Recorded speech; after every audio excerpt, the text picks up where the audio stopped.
Hello dear student, I am Rajwan Singh and today I am going to teach you the geography human settlement.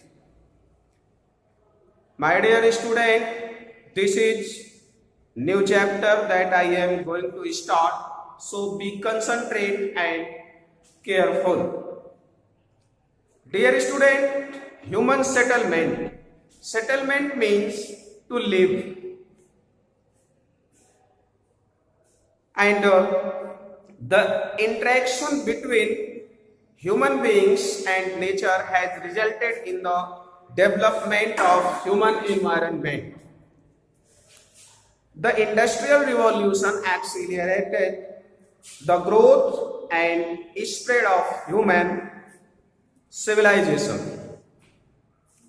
Thus, settlements grew from tiny hamlets to villages, towns, and cities as communities began to set aside area for work, worship, administration, and recreation. So, dear student, these are the ways of settlement of human being. Along with food and clothing, shelter is a basic need of humans. To live for the human being, it is compulsory, it is necessary that they have to take food, they have to wear clothes and etc. And the shelter leads to the growth of settlements. And to live, the house is very important.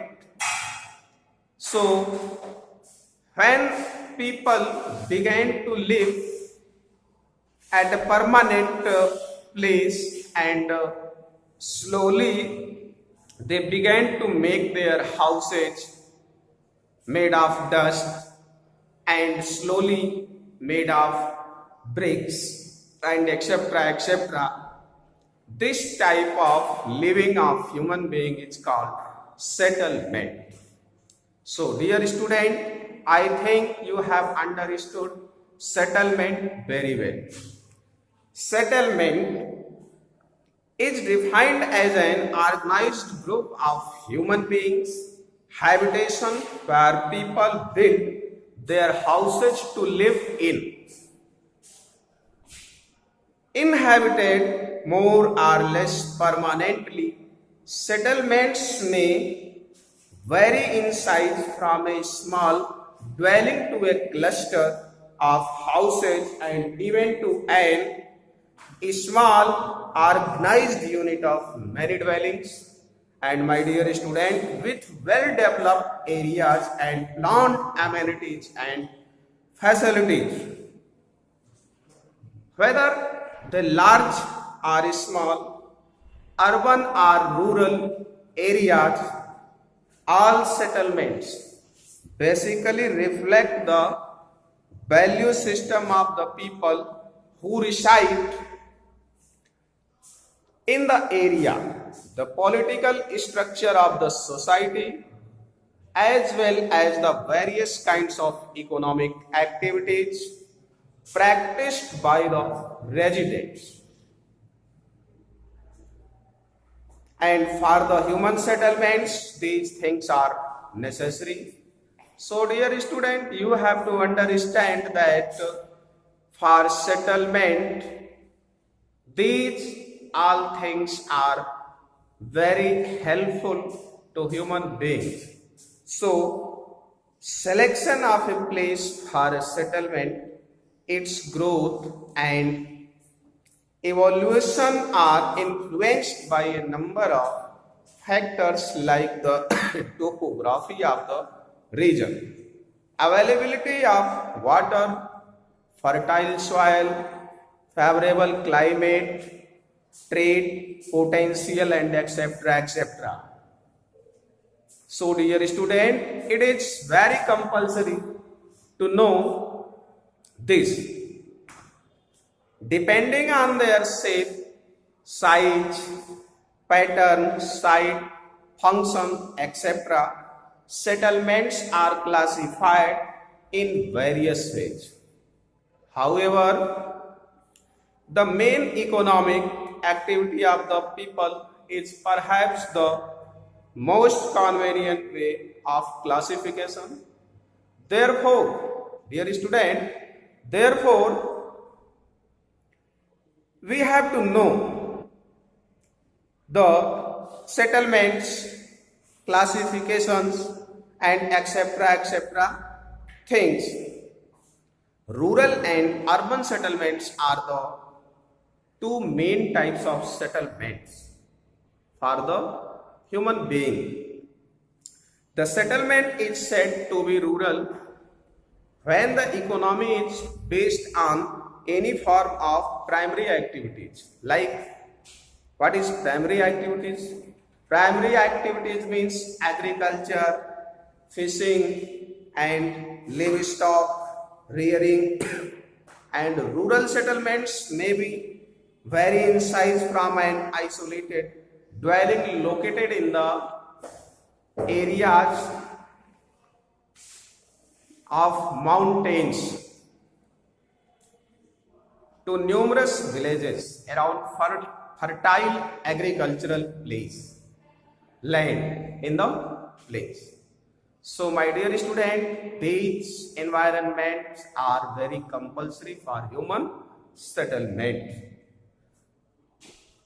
A village, however, has limited facilities in terms of infrastructure like healthcare centers for medicine, education centers for education, and markets to buy everything that is needed for them.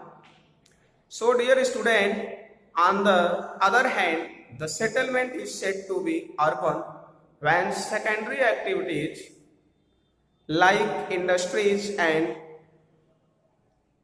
territory services like banking or trade comprise the main occupations of the people.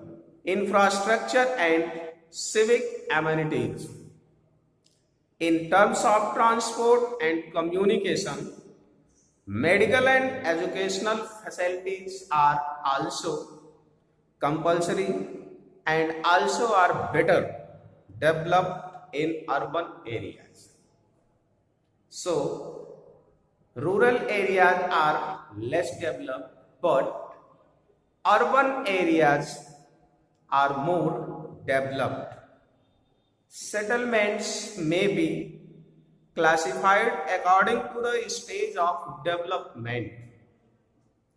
A settlement may begin as an isolated farmhouse, or thereafter, when a few more houses come up, it may form a hamlet. This then grows into a village as more dwelling gather around it.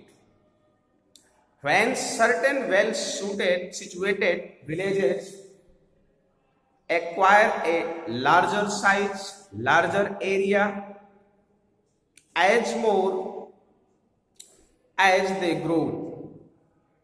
When certain well situated villages acquire a larger area, larger people, large number of people, then the period of time develop into cities which are defined by the denser settlements and very good civic and economic situations of the settlements.